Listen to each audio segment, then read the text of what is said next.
ನನ್ನನ್ನು ಯಾಕೆ ಕೈಬಿಟ್ಟಿದ್ದಿ? ಜಯಶ್ಯಾಮ್ ಜಬದೊರೆ. ವಾಕ್ಯ 4. ಸುಮಾರು 3 ಗಂಟೆಗೆ ಯೇಸು ಏಲಿ ಏಲಿ ಲಾಮಾ ಸಬಾಕ್ತನಿ, ಅಂದರೆ ನನ್ನ ದೇವರೇ ಯಾಕೆ ನನ್ನನ್ನು ಕೈಬಿಟ್ಟಿದ್ದಿ ಎಂದು ಮಹಾಧ್ವನಿಯಿಂದ ಕೂಗಿದನು. ಮತ್ತಾಯ 27:46.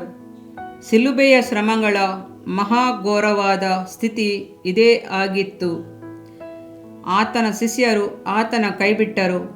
ತನ್ನ ದೇಹವೇ ಕೈಬಿಟ್ಟಂಥ ಘೋರ ಪರಿಸ್ಥಿತಿ. ಈ ಎಲ್ಲ ಪರಿಸ್ಥಿತಿಗಳನ್ನು ಆತನು ಸಹಿಸಿಕೊಂಡನು. ಸಹಿಸುವುದು ಸಾಧ್ಯವಾಯಿತು. ಆದರೆ ಈಗಲಾದರೂ ತನ್ನ ದೇವರಿಂದಲೇ ಕೈಬಿಡಲ್ಪಡುವ ಸ್ಥಿತಿಗೆ ಆತನು ಬಂದಿದ್ದಾನೆ. ಒಬ್ಬನು ಮಾನವನಿಂದ ಕೈಬಿಡಲ್ಪಡಬಹುದು, ಆದರೆ ದೇವರಿಂದ ಕೈಬಿಡಲ್ಪಡುವುದು ಬಹಳ ಸಂಕಟವಾದುದು ಮತ್ತು ಪರಿತಾಪವಾದದ್ದು ಆಗಿದೆ. ರಕ್ತವು ಸುರಿಯುತ್ತಿದ್ದು, ಕಣ್ಣುಗಳು ಮೊಬ್ಬಾಗಿ, ಶರೀರದ ಬಲವೆಲ್ಲ ಇಲ್ಲದಂತಾಗಿ, ನೆತ್ತಿಯಿಂದ ಅಂಗಾಲಿನವರೆಗೆ ಸಹಿಸಲು ಅಸಾಧ್ಯವಾದ ಬಾಧೆಗೊಳಗಾದ ಘೋರವಾದ ಸಂಕಟದ ಸಮಯ. ಕತ್ತಲೆ ಕವಿದಿರುವ ಸಮಯ.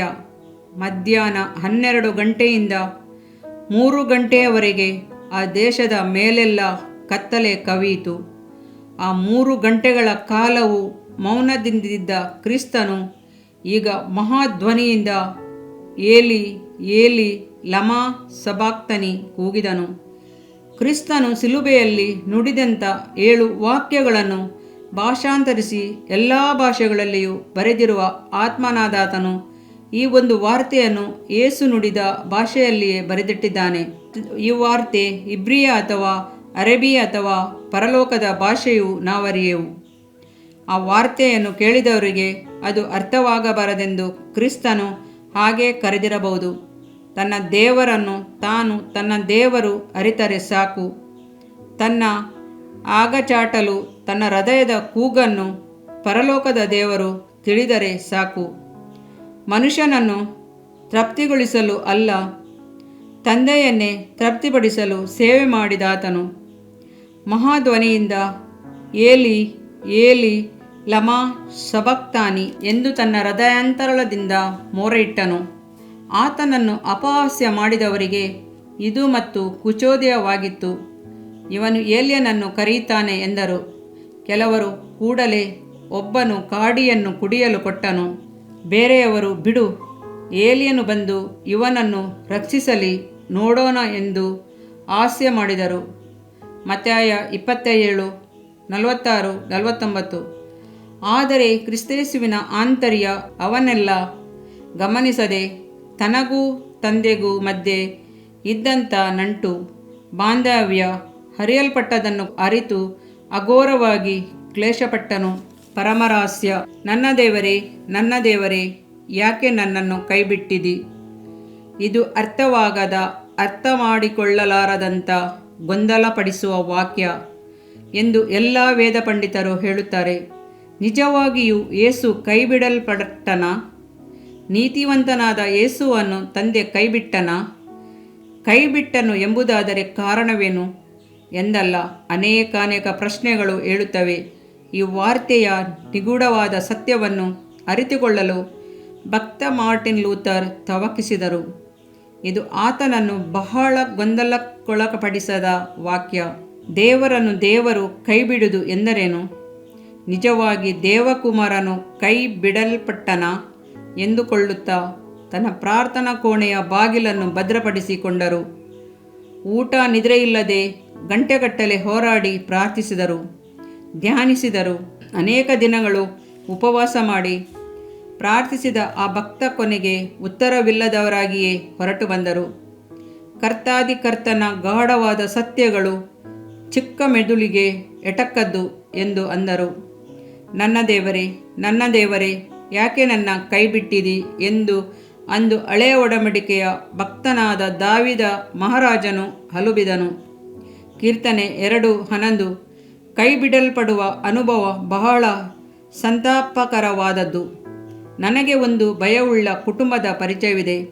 ಅವರು ಬಹಳ ಹಣದ ತೊಂದರೆಯಲ್ಲಿದ್ದರು. ಮಡದಿ ಅದನ್ನು ಸಹಿಸಿಕೊಂಡಳು. ಬಂಧು ಬಾಂಧವರೆಲ್ಲ ದೂರವಾದರೂ ಅದನ್ನು ಅವಳು ಸಹಿಸಿಕೊಂಡಳು. ಬಹಳ ವ್ಯಾಧಿಪಟ್ಟಳು, ಅದನ್ನು ಅವಳು ಸಹಿಸಿಕೊಂಡಳು. ಆದರೆ ಈ ಸ್ಥಿತಿಯಲ್ಲಿ ಅವಳನ್ನು ಕೈಬಿಟ್ಟ ಅವಳ ಗಂಡ ಬೇರೊಬ್ಬ ಹೆಣ್ಣಿನೊಂದಿಗೆ ಬಾಳಲಾರಂಭಿಸಿದನು. ಅವಳಿಂದ ಸಹಿಸಲಾಗಲಿಲ್ಲ. ತವಕಿಸಿದಳು, ಪರಿತಪಿಸಿದಳು, ಗೋಳಾಡಿದಳು. ಕೈಬಿಡಲ್ಪಟ್ಟ ಅನಾಥ ಮಗುವಿನಂತೆ ದುಃಖಿಸಿದಳು. ದ್ರೋಹ, ಈ ವಿಧವಾದ ದ್ರೋಹಗಳು ಎಷ್ಟೋ. ಈ ವಿಧವಾದ ಕೈಯನ್ನೆಲ್ಲ ಕ್ರಿಸ್ತನು ಸಿಲುಬೆಯಲ್ಲಿ ರುಚಿಸಬೇಕಾಗಿತ್ತು. ಆ ಕಹಿಯಾದ ಪಾತ್ರೆಯನ್ನು ಆತನು ಸಂತೋಷದಿಂದ ಸ್ವೀಕರಿಸಿಕೊಂಡನು. ತಾನು ಸಹ ಕೈಬಿಡಲ್ಪಟ್ಟ ಸ್ಥಿತಿಯಲ್ಲಿ ದಾಟಿ ಹೋದನು. ದೇವಮಗುವೆ, ನಿನ್ನ ಜೀವಿತದಲ್ಲಿನ ಎಲ್ಲ ಕೈ ಬಿಡಲ್ಪಟ್ಟ ಸ್ಥಿತಿಯನ್ನು ಆತನು ಅರಿತಿದ್ದಾನೆ. ಕುಟುಂಬದವರಿಂದ ಕೈ ಬಿಡಲ್ಪಟ್ಟೆಯಾ? ವೈದ್ಯರಿಂದ ಕೈ ಬಿಡಲ್ಪಟ್ಟೆಯಾ? ಪ್ರೀತಿ ಪಾತ್ರರಿಂದ ಕೈ ಬಿಡಲ್ಪಟ್ಟೆಯಾ?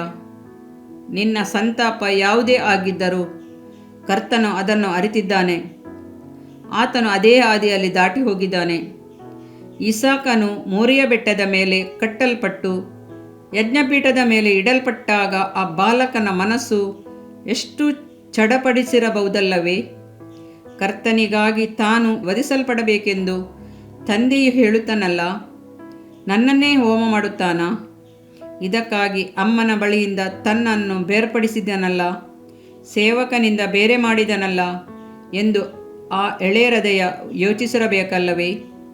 ಕಡೆಗೆ ಅವನನ್ನು ವಧಿಸಲು ಕತ್ತಿಯನ್ನು ಎತ್ತಿದಾಗ ಇಸಾಕನ ಹೃದಯ ಹೇಗೆ ನಡುಗಿರಬಹುದು? ನನ್ನ ತಂದೆಯೇ, ಯಾಕೆ ನನ್ನನ್ನು ಕೈಬಿಟ್ಟಿ ಎಂದು ಅವನು ಕೂಗಿರಬಹುದಲ್ಲವೇ? ಆದರೆ ಕರ್ತನು ಕೈಬಿಡಲಿಲ್ಲ. ಅಬ್ರಾಮನನ್ನು ತಡೆದು ನಿಲ್ಲಿಸಿ ಇಸಾಕನ ಪ್ರಾಣವನ್ನು ಕಾಪಾಡಿದನು. ಆದರೆ ತನ್ನ ಮಗನಾದ ಯೇಸುವನ್ನಾದರೂ ತಂದೆ ಕೈಬಿಟ್ಟನು. ನಿಜಕ್ಕೂ ಕೈಬಿಟ್ಟನಾ? ಹೌದು, ನಿಜಕ್ಕೂ ಕೈಬಿಟ್ಟನು. ಯಾಕೆ ಕೈಬಿಟ್ಟನು? ಯೇಸು ಸಿಲುಬೆಯಲ್ಲಿ ತೂಗುತ್ತಿದ್ದ ಆ ಮಧ್ಯಾಹ್ನದ ವೇಳೆಯಲ್ಲಿ, ರಕ್ತದ ಮಡುವಿನಲ್ಲಿದ್ದ ಆ ಸಮಯದಲ್ಲಿ ಆತನು ಪ್ರಪಂಚದ ಪಾಪಗಳನ್ನು, ಶಾಪಗಳನ್ನು ಹೊರಲಾರಂಭಿಸಿದನು. ಕೋಟ್ಯಾನುಕೋಟಿ ಜನರ ಕ್ರೂರ ಪಾಪಗಳು, ದ್ರೋಹಗಳು, ವ್ಯಭಿಚಾರ, ಅತ್ಯಾಚಾರ, ಕೊಲೆ, ಪಾತಕಗಳೆಲ್ಲವೂ ಆತನ ಮೇಲೆ ಬಂದಿತು. ಲೋಕದ ಪಾಪಗಳನ್ನು ಹೊತ್ತು ತೀರಿಸುವ ಯಜ್ಞದ ಕುರಿಮರಿಯಾಗಿ ಆತನು ಅಲ್ಲಿ ನಿಂತನು. ಪರಿಶುದ್ಧನಾದ ತಂದೆಗೂ ಲೋಕದ ಪಾಪವನ್ನು ಹೊತ್ತು ನಿಂತ ಯಜ್ಞದ ಕುರಿಯಾದ ಯೇಸುವಿಗೂ ಇದ್ದ ಬಾಂಧವ್ಯವು ಮುರಿಯಲ್ಪಟ್ಟದ್ದಾಗಿಯೂ ಕ್ರಿಸ್ತನ ನೀತಿಯಿಂದ ಪುನಃ ಸೇರುವಂಥದ್ದಾಗಿಯೂ ಇದ್ದಿತು. ಪಾಪಿಗಳಾದ ನಮ್ಮ ಕೈ ಹಿಡಿದ ಕ್ರಿಸ್ತನು ತಂದೆಯಿಂದ ಕೈ ಬಿಡಲ್ಪಟ್ಟವನಾಗಿ ಲೋಕದ ಪಾಪಗಳನ್ನೆಲ್ಲ ತನ್ನ ಮೇಲೆ ತೆಗೆದುಕೊಂಡು ಶುದ್ಧೀಕರಿಸಿದನು. ವಾರ್ತೆಯೇ ಪ್ರಾರ್ಥನೆಯಾಯಿತು. ನನ್ನ ದೇವರೇ, ಯಾಕೆ ನನ್ನನ್ನು ಕೈಬಿಟ್ಟಿದಿ ಎಂಬುದು ಕ್ರಿಸ್ತನ ಹೃದಯ ಆಳದಿಂದ ಬಂದಂಥ ಒಂದು ಪ್ರಾರ್ಥನೆ. ಹೌದು, ಮೊದಲನೇ ವಾಕ್ಯ ಪ್ರಾರ್ಥನೆ, ಮಧ್ಯದ ವಾರ್ತೆಯು ಪ್ರಾರ್ಥನೆ, ಕೊನೆಯ ವಾಕ್ಯವು ಪ್ರಾರ್ಥನೆ. ಪ್ರಾರ್ಥನೆಯೇ ಕ್ರಿಸ್ತನ ಉಸಿರಾಗಿತ್ತು. ಆದರೆ ಈ ಪ್ರಾರ್ಥನೆಗೂ ಬೇರೆ ಪ್ರಾರ್ಥನೆಗೂ ಒಂದು ಮಹತ್ವದ ವ್ಯತ್ಯಾಸವಿದೆ. ಕ್ರಿಸ್ತನು ತನ್ನ ಬಾಲ್ಯ ಪ್ರಾಯದಿಂದಲೂ ಮಾಡಿದಂಥ ಎಲ್ಲ ಪ್ರಾರ್ಥನೆಗಳಲ್ಲೂ, ಬೇರೆ ಅನೇಕ ಸಂದರ್ಭಗಳಲ್ಲಿ ಮಾಡಿದಂಥ ಎಲ್ಲ ಪ್ರಾರ್ಥನೆಗಳ ಸಮಯಗಳಲ್ಲೂ ತಂದೆಯೇ ಎಂದು ಕರೆದೇ ಪ್ರಾರ್ಥಿಸಿದನು. ಪರಲೋಕದಲ್ಲಿರುವ ನಮ್ಮ ತಂದೆಯೇ ಎಂದು ಪ್ರಾರ್ಥಿಸಲು ಶಿಷ್ಯರಿಗೆ ಕಲಿಸಿದನು. ಯೋಹನ 17ನೇ ಅಧ್ಯಾಯದ ದೀರ್ಘ ವಿಜ್ಞಾಪನೆಯಲ್ಲಿ ತಂದೆಯೇ ಎಂದು ಪದೇ ಪದೇ ಕರೆಯುತ್ತಾ ಪ್ರಾರ್ಥಿಸಿದನ್ನು ನೋಡುತ್ತೇವೆ. ಯೋಹನ 17, 1, 5, 11, 25 ಎಂಬ ವಾಕ್ಯಗಳಲ್ಲಿ ತಂದೆಯೇ, ಪವಿತ್ರನಾದ ತಂದೆಯೇ, ನೀತಿ ಸ್ವರೂಪನಾದ ತಂದೆಯೇ ಎಂದು ಕರೆದಿದ್ದಾನೆ. ಹೌದು, ತಂದೆಯು ಆತನ ಜೀವವಾಗಿಯೂ ತಂದೆಯ ಚಿತ್ತವನ್ನು ನೆರವೇರಿಸುವುದೇ ಆತನ ಭೋಜನವೂ ಆಗಿತ್ತು.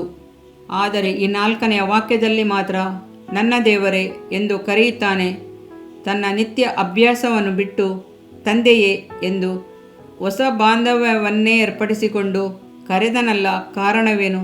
ಹೌದು, ಆತನು ತನ್ನ ಮೇಲೆ ಪಾಪವನ್ನು ಹೊತ್ತುಕೊಂಡದ್ದರಿಂದ ಮಗ ಎಂಬ ಹಕ್ಕಿನಿಂದ ಕೇಳಲಾಗಲಿಲ್ಲ. ಮಗನೆಂದು ಭಾವಿಸಿಕೊಳ್ಳದೆ, ಹಕ್ಕನ್ನು ಚಲಾಯಿಸದೆ ನಮ್ಮೆಲ್ಲರಂತೆ ಎಲ್ಲ ನರಮನುಷ್ಯರಂತೆ ಪ್ರಾರ್ಥಿಸಲು ಬಯಸಿದನು.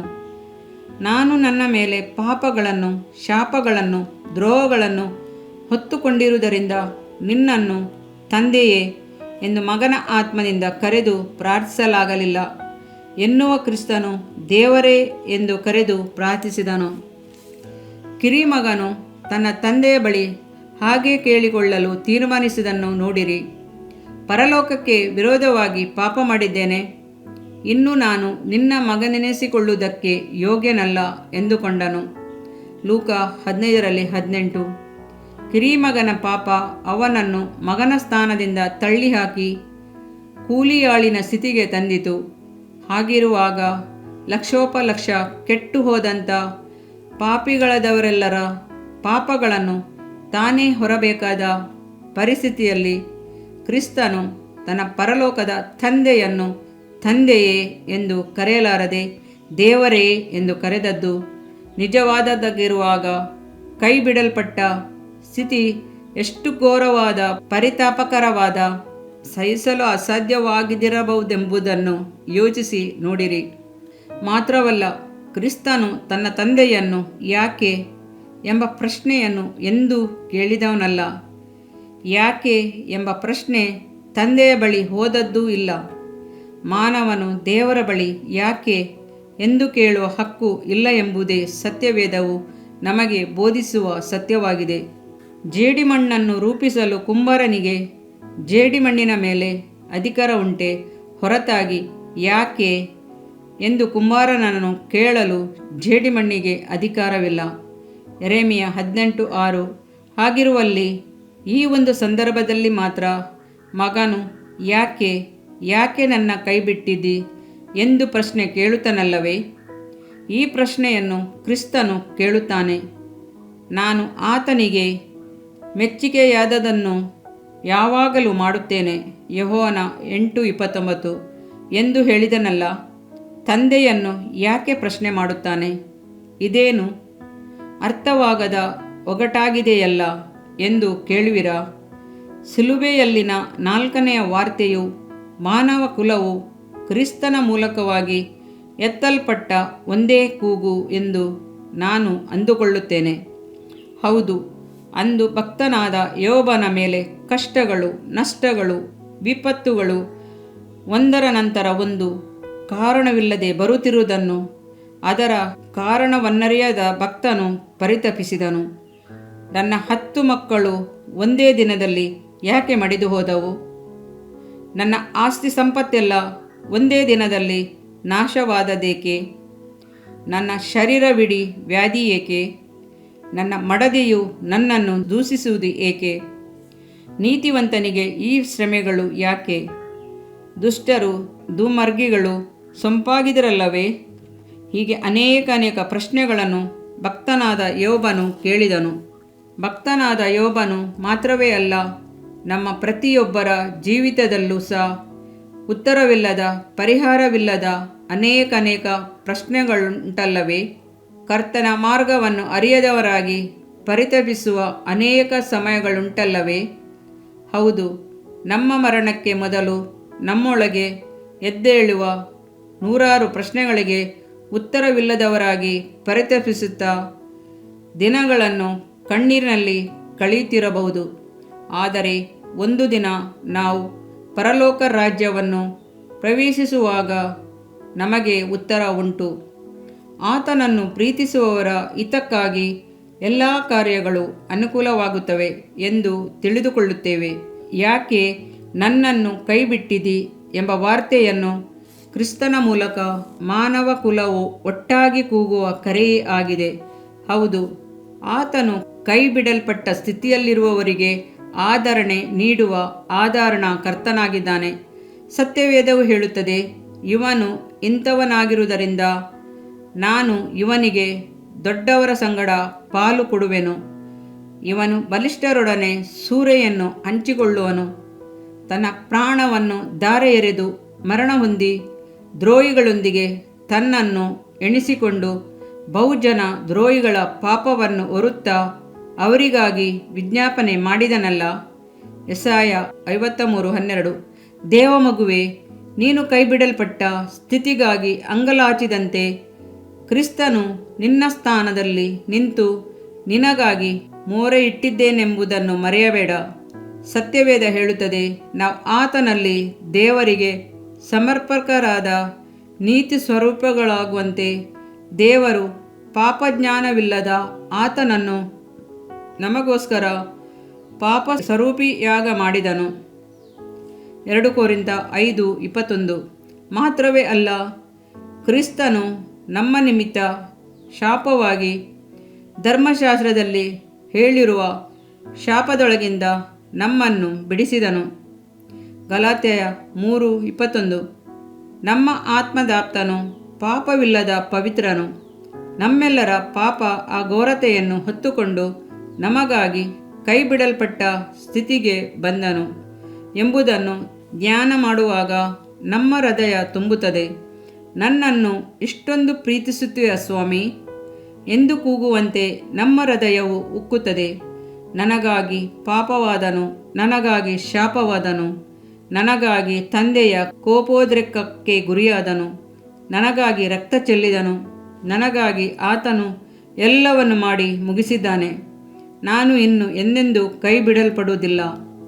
ಇದರಿಂದ ನಿನ್ನ ದೇಹಕ್ಕೆ ಆರೋಗ್ಯವು, ಎಲುಬುಗಳಿಗೆ ಸಾರವು ಉಂಟಾಗುವವು. ಜ್ಞಾನೋಕ್ತಿಗಳು 3ನೇ ಅಧ್ಯಾಯ 8ನೇ ವಾಕ್ಯ. ಪ್ರಿಯ ವೀಕ್ಷಕರೇ ಮತ್ತು ಕರ್ತನಲ್ಲಿ ಸಹೋದರ ಸಹೋದರಿಯರೇ, ನೀವು ನಮ್ಮ ಈ ಕಾರ್ಯಕ್ರಮವನ್ನ ವೀಕ್ಷಿಸಿದ್ದಕ್ಕಾಗಿ ದೇವರ ನಾಮದಲ್ಲಿ ನಿಮಗೆ ವಂದನೆಗಳು. ದೇವರ ವಾಕ್ಯವು ನಮ್ಮ ಎಲುಬಿಗೆ ಬಲವೂ ಸಾರವೂ ಆಗಿದೆ ಎಂದು ಸತ್ಯವೇದವು ಹೇಳುವಂತೆ ಈ ಕಾರ್ಯಕ್ರಮವು ನಿಮಗೆ ಆಶೀರ್ವಾದಕರವಾಗಿದೆ ಎಂದು ನಂಬುತ್ತೇವೆ. ಪ್ರಿಯ ವೀಕ್ಷಕರೇ, ನಮ್ಮ ಈ ಸೇವೆಗಾಗಿ ಪ್ರಾರ್ಥಿಸಿರಿ ಮತ್ತು ಎಲ್ಲಾ ಕಾರ್ಯಕ್ರಮಗಳನ್ನ ಇತರರೊಂದಿಗೆ ಶೇರ್ ಮಾಡಿರಿ. ಅದೇ ರೀತಿಯಾಗಿ ನಮ್ಮ ಈ ಯೂಟ್ಯೂಬ್ ಚಾನೆಲ್ ಅನ್ನು ಸಬ್ಸ್ಕ್ರೈಬ್ ಮಾಡಿರಿ ಹಾಗೂ ಲೈಕ್ ಮಾಡಿ. ನಿಮ್ಮ ಅನಿಸಿಕೆಗಳನ್ನು ಕಮೆಂಟ್ ಬಾಕ್ಸ್ನಲ್ಲಿ ನಮಗೆ ತಿಳಿಯಪಡಿಸಿ. ನಮ್ಮ ಸಂಖ್ಯೆ 7022104605. ಈ ಸಂಖ್ಯೆಗೆ ಕರೆ ಮಾಡಿರಿ. ಒಬ್ಬ ಪಾಪಿಯ ಪ್ರಾರ್ಥನೆ, ಯೇಸುವನ್ನು ರಕ್ಷಕನಾಗಿ ಅಂಗೀಕರಿಸಲು ಮಾಡಬೇಕಾದ ಪ್ರಾರ್ಥನೆ. ಪ್ರಿಯ ಪರಲೋಕದ ತಂದೆಯೇ, ಯೇಸುವಿನ ಹೆಸರಿನಲ್ಲಿ ನಾನು ನಿನ್ನ ಬಳಿಗೆ ಬಂದಿದ್ದೇನೆ. ನನ್ನ ಬಳಿಗೆ ಬರುವವರನ್ನು ನಾನು ತಳ್ಳಿಬಿಡುವುದೇ ಇಲ್ಲ. ಯೋಹಾನ 6:37 ಎಂದು ನಿನ್ನ ವಾಕ್ಯ ಹೇಳುತ್ತದಲ್ಲ. ಆದ್ದರಿಂದ ನೀನು ನನ್ನನ್ನು ತಳ್ಳಿಬಿಡದೆ ನನ್ನನ್ನು ಸೇರಿಸಿಕೊಳ್ಳುವಿ ಎಂದು ನನಗೆ ಗೊತ್ತಿದೆ. ಆದ್ದರಿಂದ ನಾನು ನಿನಗೆ ಸ್ತೋತ್ರ ಮಾಡುತ್ತೇನೆ. ನೀನು ನಿನ್ನ ವಾಕ್ಯದಲ್ಲಿ ನೀನು ಯೇಸುವನ್ನೇ ಕರ್ತನೆಂದು ಬಾಯಿಂದ ಅರಿಕೆ ಮಾಡಿಕೊಂಡು ದೇವರು ಆತನನ್ನು ಸತ್ತವರೊಳಗಿಂದ ಎಬ್ಬಿಸಿದನೆಂದು ಹೃದಯದಿಂದ ನಂಬಿದರೆ ನಿನಗೆ ರಕ್ಷಣೆಯಾಗುವುದು ಎಂತಲೂ ಕರ್ತನ ನಾಮವನ್ನ ಹೇಳಿಕೊಳ್ಳುವವರೆಲ್ಲರಿಗೆ ರಕ್ಷಣೆಯಾಗುವುದೆಂತಲೂ ಬರೆದಿದೆ. ರೋಮ 10:9-13ನೇ ವಾಕ್ಯ. ಯೇಸು ಕ್ರಿಸ್ತನು ದೇವಕುಮಾರನೆಂದು ನನ್ನ ಹೃದಯದಲ್ಲಿ ನಂಬುತ್ತೇನೆ. ನನ್ನನ್ನು ನೀತಿವಂತನನ್ನಾಗಿ ಮಾಡುವುದಕ್ಕಾಗಿ ಆತನು ಸತ್ತವರೊಳಗಿಂದ ಎಬ್ಬಿಸಲ್ಪಟ್ಟನು ಎಂದು ನಂಬುತ್ತೇನೆ. ನಾನು ಆತನ ನಾಮವನ್ನ ಹೇಳಿಕೊಳ್ಳುತ್ತೇನೆ. ಯೇಸುವೇ, ನೀನೇ ಕರ್ತನು. ತಂದೆಯೇ, ನೀನು ನನ್ನನ್ನು ರಕ್ಷಿಸಿದಿ ಎಂದು ನಾನು ನಂಬುತ್ತೇನೆ. ನಿನ್ನ ವಾಕ್ಯವು ಹೇಳುತ್ತದೆ, ಮನುಷ್ಯನು ಹೃದಯದಿಂದ ನಂಬುವುದರ ಮೂಲಕ ನೀತಿಯು ದೊರಕುತ್ತದೆ, ಬಾಯಿಂದ ಅರಿಕೆ ಮಾಡುವುದರ ಮೂಲಕ ರಕ್ಷಣೆಯಾಗುತ್ತದೆ.